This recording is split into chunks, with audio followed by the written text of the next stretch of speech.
So today we are dealing with ray optics. Alright, तो ray optics के अंदर हम पढ़ने वाले हैं लाइट के बारे में।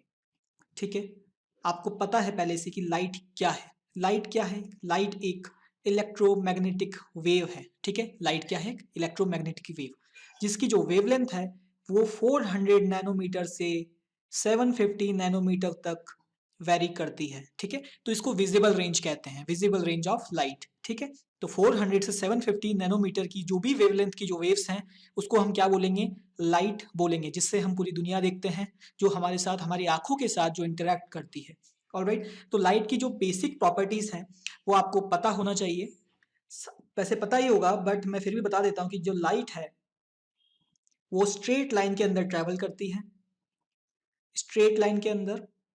ठीक है, लाइट जो है स्ट्रेट लाइन के अंदर ट्रेवल करती है। और जो सेकंड है, आपको स्पीड मालूम होनी चाहिए। लाइट की जो स्पीड बोली जाती है वैक्यूम के अंदर लाइट की, वो होती है 3 × 10⁸ इन मीटर पर सेकेंड। ठीक है, तो ये हाईएस्ट स्पीड जो नेचर में आज तक पाई गई है वो ये है, लाइट की जो स्पीड है 3 × 10⁸ मीटर पर सेकेंड। ऑलराइट, तो ये जो बेसिक प्रॉपर्टीज हैं जो लाइट की, ये आपको याद होना चाहिए। ठीक है, तो जो रे ऑप्टिक्स है इसके अंदर हम तीन फिनोमिना की बात करते हैं, लाइट की ही तीन फेनोमेनन्स की बात करते हैं। पहला है रिफ्लेक्शन। ठीक है, पहला है रिफ्लेक्शन, दूसरा है रिफ्रैक्शन और तीसरा है डिस्पर्जन।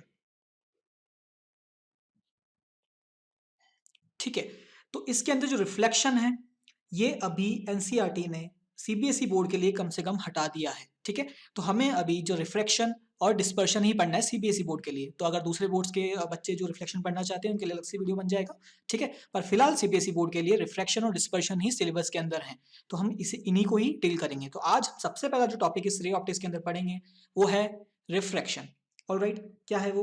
रिफ्रैक्शन। तो काफी आसान सा टॉपिक है, जबरदस्ती हल्ला मचा हुआ है इस चीज का। रिफ्रैक्शन बहुत डिफिकल्ट होता है, रिफ्रैक्शन आखिर में बहुत बहुत ही इजी चैप्टर है। ठीक है, रिफ्रैक्शन काफी इजी टॉपिक है। तो सिंपल भाषा में, जब एक रे ऑफ लाइट एक मीडियम में जाती है और उससे वो दूसरी मीडियम के अंदर एंटर कर जाती है, तो अपना जो डायरेक्शन है वो चेंज कर जाती है। ध्यान रखिए, यहां पर मैंने आपको बताया था कि वो जो लाइट है वो हमेशा स्ट्रेट पाथ के अंदर ही ट्रेवल करती है। देखिए यहाँ पे भी स्ट्रेट पाथ के अंदर ही ट्रेवल कर रही है, पर उसने अपना डायरेक्शन चेंज कर दिया है। ये फर्स्ट मीडियम था, मान लीजिए ये एयर है, और ये सेकेंड मीडियम है, मान लीजिए ये वाटर है। ठीक है, तो ये एयर है, ये वाटर, ये दोनों अलग अलग मीडियम्स हैं।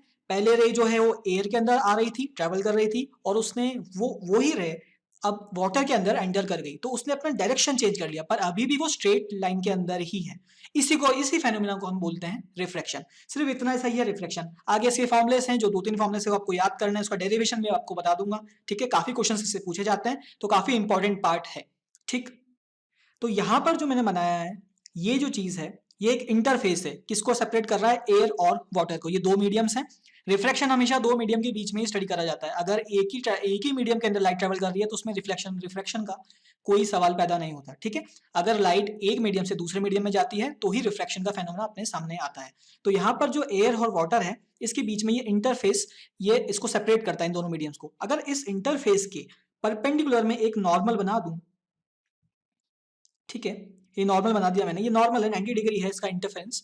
ठीक, अब ये जो एंगल है ये वाला, ठीक है, यहां से लाइट आ रही थी इंसिडेंट, और यहां पर ये चली गई। ठीक है ना, ये एक ही रे ऑफ लाइट है, ये एक ही चीज है, एक ही रे ऑफ लाइट है, बस यहां से एयर में जा रही थी, फिर यहां से वो वाटर में चली गई। ठीक है, तो यहां पर इंसिडेंट, ये इंसिडेंट है, इंसिडेंट रे। ठीक, तो ये इंसिडेंट रे, ये वाला जो एंगल है नॉर्मल के साथ जो इंसिडेंट रे एंगल बना रही है उसको बोलते हैं हम इंसिडेंट एंगल। ठीक है, मैं इसको भी आई से डिनोट कर रहा हूं। और उसके बाद जब ये वाटर में चले गई, जब वापस जो ये रे है जिसको हम बोलेंगे रिफ्रैक्टेड रे। ठीक है, क्या बोलेंगे? रिफ्रैक्टेड रे, क्योंकि रिफ्रैक्ट हो गई है ना, इसने अपना डायरेक्शन चेंज कर लिया, तो ये रिफ्रैक्ट हो गई, तो रिफ्रैक्टेड रे। ये रे जो नॉर्मल के साथ जो एंगल बनाती है उसको हम बोलते हैं रिफ्रैक्टेड एंगल। ये रिफ्रैक्टेड एंगल है, रिफ्लेक्टेड एंगल नहीं है। क्या है ये? Refracted angle. ठीक है, तो आपको ये याद रखना है हमेशा कि जब भी आप एंगल बनाएंगे हमेशा वो नॉर्मल के साथ ही बनेगा, मतलब इस लाइन के साथ ही बनेगा। ठीक, तो ये रिफ्रैक्शन का मोटा मोटा जो फिनोमेना वो ये है। अब इसके बाद हम जो लॉस हैं रिफ्रैक्शन के वो हम पढ़ेंगे, ठीक है। स्नेल्स के बारे में पढ़ेंगे, स्नेल्स लॉ के बारे में पढ़ेंगे, लाइट के साथ कैसे जो वेलोसिटी है वो कैसे डिफर करती है दूसरे मीडियम से एक मीडियम के अंदर, रिफ्रैक्टिव इंडेक्स क्या होता है, वो इसी चीज के अंदर रिफ्रैक्शन के अंदर ही सब आता है और सिलेबस के अंदर इंक्लूडेड भी है। तो हम आगे उसकी तरफ चलते हैं। तो नेक्स्ट पार्ट है अपने पास लॉस ऑफ रिफ्रैक्शन, ठीक है। तो यहाँ पर डायग्राम बना हुआ है, मैंने आपको डायग्राम समझा दिया था, ठीक है। तो अब लॉस ऑफ रिफ्रैक्शन दो लॉस हैं, ठीक। तो इसमें जो पहला लॉ है वो ये कहता है कि जो इंसिडेंट रे है और जो रिफ्रैक्टेड रे है और साथ में जो नॉर्मल है वो एक ही प्लेन के अंदर लाई करते हैं। मतलब इंसिडेंट जो रे है, ठीक है, इंसिडेंट रे प्लस जो रिफ्रैक्टेड रे है, रिफ्रैक्टेड प्लस जो नॉर्मल है, तीन चीजें ना यहाँ पर, जो नॉर्मल है, नॉर्मल, इंसिडेंट और रिफ्रैक्टेड, ये सब किस में लाई करते हैं, ये एक ही प्लेन के अंदर लाई करते हैं, सेम प्लेन के अंदर लाई करते हैं। तो ये पहला लॉ है, ठीक। इसके बाद जो दूसरा लॉ है, तो दूसरा लॉ ये कहता है कि ratio of sine of incident angle to the ratio of sine of refracted angle is always a constant. क्या मतलब हुआ, sine of incident angle by sine of refracted angle is always a constant, ठीक है। क्या होता है ये, sine of incident angle by sine of refracted angle is always a constant, ठीक। और ये किसके इक्वल होता है, refractive index of second medium to the with respect to first medium. ये फर्स्ट मीडियम था, ठीक है, क्योंकि पहले यहां से आ रही थी लाइट, उसके बाद ये सेकंड मीडियम हो गया क्योंकि लाइट इसके अंदर रिफ्रैक्ट हुई है। ऑलराइट, तो मैं रिफ्रैक्टिव इंडेक्स के बारे में आपको बताऊंगा अभी क्या होता है, पर फिलहाल के लिए आपको बस ये याद रखना है कि जो लॉ है सेकंड लॉ वो काफी इंपॉर्टेंट है। साइन ऑफ आई मतलब sine of incident angle by sine of refracted angle is always a constant. तो दो मीडियम्स के लिए हमेशा ये कांस्टेंट। तो रिफ्रैक्टिव इंडेक्स क्या होता है, ठीक है, उसके फॉर्मूले क्या है, इसका मतलब क्या है, वो मैं आपको आगे बताता हूं, है ना, पर आपको अभी फिलहाल के लिए याद होना चाहिए, ठीक है। तो इसी को हम कहते हैं स्नेल्स लॉ, ठीक है। ये कौन सा लॉ है, स्नेल्स लॉ है। ये कौन सा, स्नेल्स लॉ, और काफी इंपॉर्टेंट लॉ है, आपको याद होना चाहिए, ठीक। तो आगे हम देखते हैं कि रिफ्रैक्टिव इंडेक्स क्या चीज होती है। तो देखो, रिफ्रैक्टिव इंडेक्स को अपन कैसे डिनोट करते हैं, नीटा से, ठीक है। तो रिफ्रैक्टिव इंडेक्स से अपन क्या कैलकुलेट कर सकते हैं, किसी भी का अगर आपको रिफ्रैक्टिव इंडेक्स गिवन है किसी मीडियम का, रिफ्रैक्टिव इंडेक्स कैसा होता है, हमेशा किसी मीडियम का होता है। तो अगर आपको किसी मीडियम का रिफ्रैक्टिव इंडेक्स पता है तो आप ये बता सकते हैं कि उस मीडियम के अंदर लाइट कैसे ट्रेवल करेगी, फास्ट ट्रेवल करेगी या स्लो ट्रेवल करेगी, ठीक है। उस लाइट के उस मीडियम के अंदर लाइट कैसे जाएगी, फास्ट फास्ट जाएगी या फिर धीरे चलेगी, ठीक है। तो रिफ्रैक्टिव इंडेक्स का मतलब यही हुआ कि how fast light can travel in a medium, यही होता है आपका रिफ्रैक्टिव इंडेक्स। तो जो एन का फॉर्मूला है वो ये होता है, N equals to C by V, ठीक है। यहां पर सी क्या है, speed of light in vacuum, जो कि आपको मैंने बताया था अभी कितनी होती है, कितनी होती है बताओ, होती 3 इंटू 10⁸ मीटर पर सेकेंड। और जो v है ये है आपकी जो मीडियम है, जिस मीडियम में आपकी लाइट अभी ट्रेवल कर रही है उसमें उसकी स्पीड कितनी है, किसकी, speed of light in medium,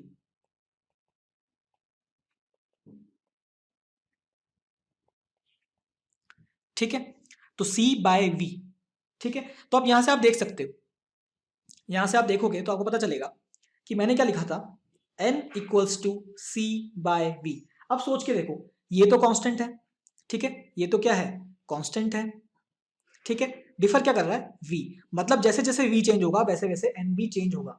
इसका मतलब ये कि अगर मैं स्पीड ज्यादा लेता हूं, मतलब मान लो कि v जो है वो एक मीडियम के अंदर स्पीड अच्छी खासी है, ठीक है ना, स्पीड फास्ट है, तो जैसे जैसे मैं v को बढ़ाऊंगा वैसे वैसे जो n है वो कम होगा। तो यहां से अपन बोल सकते हैं कि अगर किसी मीडियम के अंदर लाइट की जो स्पीड है वो तेज है, लाइट की जो स्पीड है वो फास्ट है, इसका मतलब यह है कि उसका जो रिफ्रैक्टिव इंडेक्स होगा, जो उसका रिफ्रैक्टिव इंडेक्स होगा वो क्या होगा, कम होगा।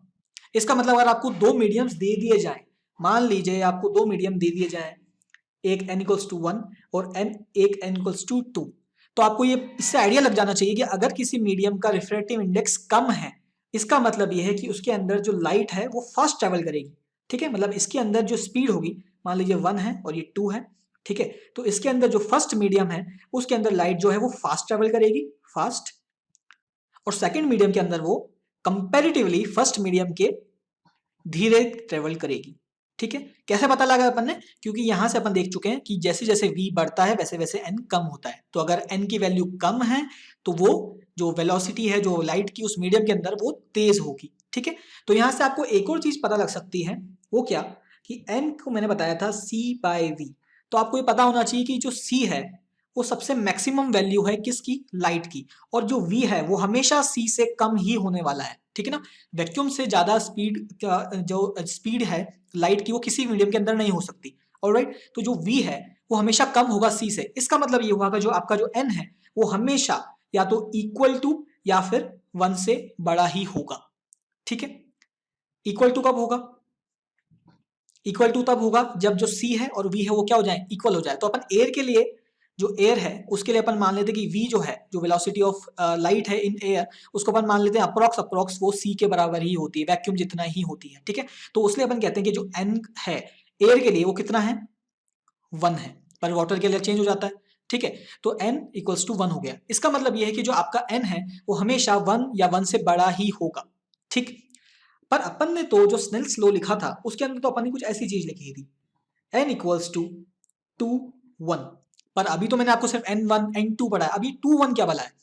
n2 1 का मतलब है refractive index of second medium with respect to first medium. ठीक है। तो इसको अपन ऐसे लिखते हैं, देखो n equals to 2 by n equals to 1। ठीक। इसका मतलब यह है कि अगर कोई लाइट ऐसे जा रही है उसके बाद वो ऐसे रिफ्लेक्ट हो गई और ये फर्स्ट मीडियम है और ये सेकंड मीडियम है तो इसका भी रिफ्रैक्टिव इंडेक्स होगा, इसका भी रिफ्रैक्टिव इंडेक्स होगा। अगर इसमें जा रही है, इस वाली सेकंड मीडियम में जा रही है, यहां से आई रे और यहां पे चली गई, तो इसका रिफ्रैक्टिव इंडेक्स डिवाइडेड बाय इसका रिफ्रैक्टिव इंडेक्स फर्स्ट वाले का वो क्या होगा? n/n2 1। ठीक है। तो refractive index of second medium with respect to first medium. तो स्नेल्स लॉ क्या था? स्नेल्स लॉ क्या था? Sine of incident angle by sine of refracted angle is equals to n/2 1। और इसको मैं ऐसे भी लिख सकता हूं, आपको पता है n2/n1। ठीक है। एक और चीज यहां पर आप एक और चीज देख सकते हैं। ठीक। n को मैंने अभी लिखा था c/v, आपको इसका मतलब पता है। ठीक है। n क्या था? c/v था। मान लो एक मीडियम है, फर्स्ट मीडियम है, मैं इसको लिख देता हूं n1 उसका रिफ्रैक्टिव इंडेक्स है, उसको मैं लिख सकता हूं कि c/v1। मान लो उसकी वेलोसिटी v1 है फर्स्ट मीडियम के अंदर। ठीक है। उसके बाद सेकंड मीडियम के अंदर मैं मान लेता हूं उसका रिफ्रैक्टिव इंडेक्स 2 है, n2, और उसकी मैं वेलोसिटी लिख देता हूं c/v2। ठीक है। अगर इन दोनों को मैं डिवाइड कर दूं, ये फर्स्ट इक्वेशन है और ये सेकंड इक्वेशन है, अगर इन दोनों को मैं डिवाइड कर दूं तो मेरे पास क्या आ जाएगा? देखना, n1/n2 is equals to c/v1 divided by c/v2। तो अगर आप काटेंगे इसको तो कट जाएगा ऐसे और ये आ जाएगा v2/v1। इसका मतलब ये है कि आपकी जो n1/n2 की जो वैल्यू है वो आ रही है v2/v1। ठीक है। तो ये भी एक इंपॉर्टेंट फॉर्मूला है। ठीक है। अगर आपको बाई चांस एक क्वेश्चन के अंदर आपको एक रिफ्रैक्टिव इंडेक्स दे रखे हो और आपको एक मीडियम के अंदर लाइट गिवन, एक मीडियम के अंदर एक स्पीड ऑफ लाइट गिवन हो कि इसके अंदर इस मीडियम के अंदर इतनी लाइट की स्पीड है, तो आप दूसरे मीडियम में जब जाएगी तब उसकी कितनी स्पीड होगी तो आप इस फॉर्मूले से निकाल सकते हैं। ठीक है। और अपन ने ऊपर लिखा था, अगर आपको याद हो तो अपन ने ऊपर लिखा था साइन आई, जो स्नेल्स लॉ है, sine I by sine R वो होता है n2 1 is equals to n2/n1। और यहां से अपने पास n1/n2 की वैल्यू भी आ चुकी है। क्या है ये? यहाँ पर n2/n1 है, यहाँ पर लिखा हुआ है n1/n2। इसको रिवर्स कर देंगे तो क्या आ जाएगा? यहाँ पर v2/v1 था तो v1/v2 हो जाएगा, v1/v2। तो आप स्नेल्स लॉ को ऐसे भेज सकते हैं, या तो आप क्या कर लें, इसको ये वाला फॉर्मूला भी सही है और एक ये वाला फॉर्मूला भी सही है। ठीक है। तो आप कैसे भी स्नेल्स लॉ को यूज कर सकते हैं। ठीक है। तो यहां तक हो गई फॉर्मूले की बात। अब हम बात करते हैं कि कब लाइट दूर जाएगी नॉर्मल से और कब लाइट पास में आएगी नॉर्मल से। ठीक। तो फिर से डायग्राम बनाते हैं एक बार। ये देखो, ये एक इंटरफेरेंस मीडियम है। ठीक। ये फर्स्ट मीडियम है, ये सेकंड मीडियम है। ठीक है। अब लाइट जो है वो यहां से आई और यहां पर जाके वो मुड़ गई ऐसे, ठीक है। तो उसको डिनोट कैसे करेंगे? तो पहले नॉर्मल बना लेते हैं,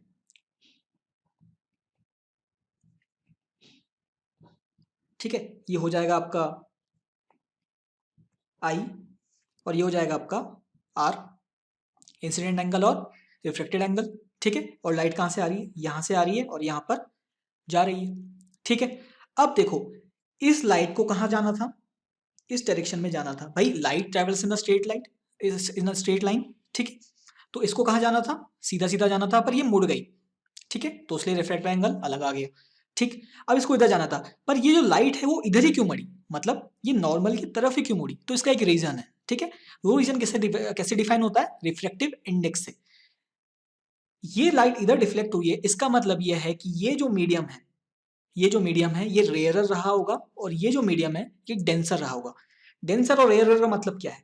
तो अगर कोई मीडियम रेयर है, रेयरर, इसका मतलब ये है कि उसका जो n है वो कम है, और कोई मीडियम अगर डेंसर है तो इसका मतलब ये है कि उसका n जो है वो बड़ा है, ठीक है।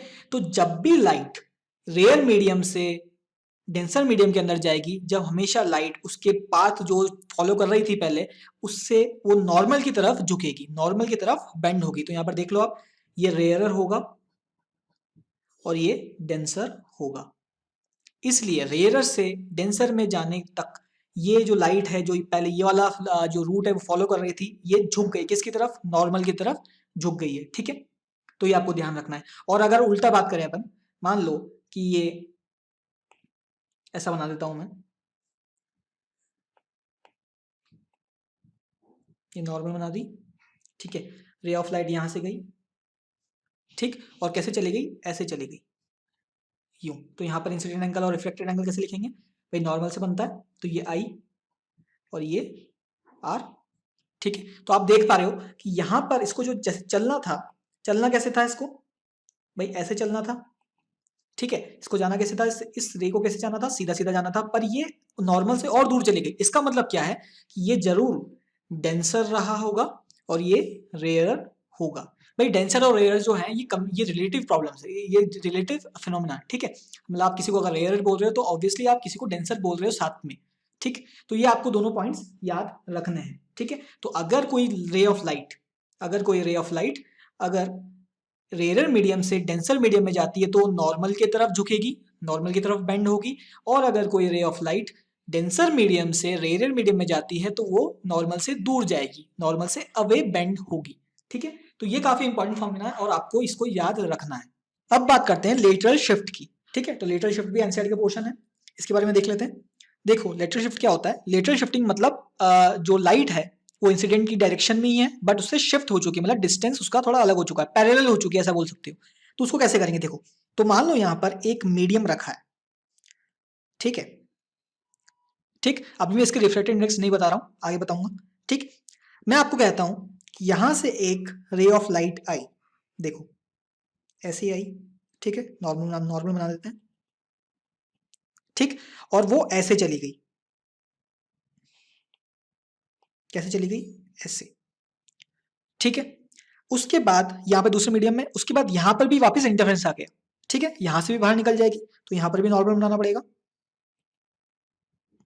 ठीक है। उसके बाद ये लाइट इधर निकल गई, तो कैसी गई लाइट? लाइट गई यहाँ से एंटर, यहाँ से गई, यहाँ पर एंटर करी और यहाँ से बाहर निकल गई। अब देखना इस लाइन का क्या डायरेक्शन था? अगर ये इंसिडेंट रे अगर ये बीच में नहीं होता तो कहाँ जाती ये लाइट? अगर ये बीच में जो स्लैब है, जो मैंने दूसरा रिफ्लेक्टिव इंडेक्स बना दिया यहाँ पर, वो अगर नहीं होता तो कहाँ जाती लाइट? लाइट जाती ऐसे, ऐसे। कैसे जाती? ऐसे जाती। पर अभी क्या हुआ? यहाँ पर इसको इंटरफेरेंस मिल गया, दूसरा रिफ्लेक्टिव इंडेक्स आ गया, दूसरा मीडियम आ गया, उसको झुकना पड़ा, ठीक है। वो यहाँ चली गई, उसके बाद वो वहां से बाहर निकल गई। तो आप देख पा रहे हो कि ये जो शिफ्ट है, मतलब ये जो दो लाइन है, एक ये जो इंसिडेंट जो निकली है सच में, और एक जो निकल जाती अगर ये नहीं होता, तो ये दोनों पैरेलल है। इसको बोलते हैं कि यहाँ से ये एक ही डायरेक्शन में जा रही है। डायरेक्शन क्या दोनों का? डायरेक्शन दोनों का ऐसा ही है, ठीक है, पर शिफ्ट हो चुका है। तो अपन ये बोल सकते हैं कि यहाँ से इंसिडेंट रे जो यहाँ जाती अगर ये स्लैब नहीं होता तो अब ये कहाँ जा रही है, थोड़ा शिफ्ट हो गई है, मतलब ये जो शिफ्टिंग है ये आ गया यहाँ पर इफेक्ट, इसको ही हम बोलते हैं लेटरल शिफ्ट। ठीक है, तो आपको पता चलना चाहिए कि यहाँ पर अगर मैं रेयर और डेंसर मीडियम की बात करूँ तो आपको ये पता होना चाहिए कि अगर ये लाइट यहाँ पर नॉर्मल की तरफ झुक रही है, मतलब अंदर वाला मीडियम जो है वो 100% डेंसर ही रहा होगा। क्या रहा होगा, डेंसर रहा होगा, और बाहर वाला मीडियम क्या होगा, रेयर होगा। अब देखो यहाँ पर ये डेंसर में जा रही है, ठीक है, यहाँ से ये डेंसर में गई, उसके बाद ये रेयर में चली गई, तो देखो वापस नॉर्मल से दूर चली गई, तो ये ऑब्वियसली रेयर है।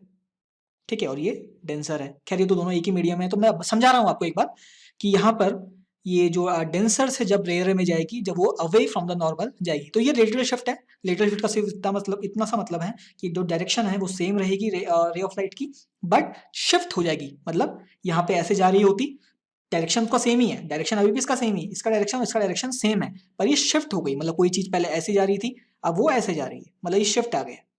इसी को हम बोलते हैं लेटरल शिफ्ट।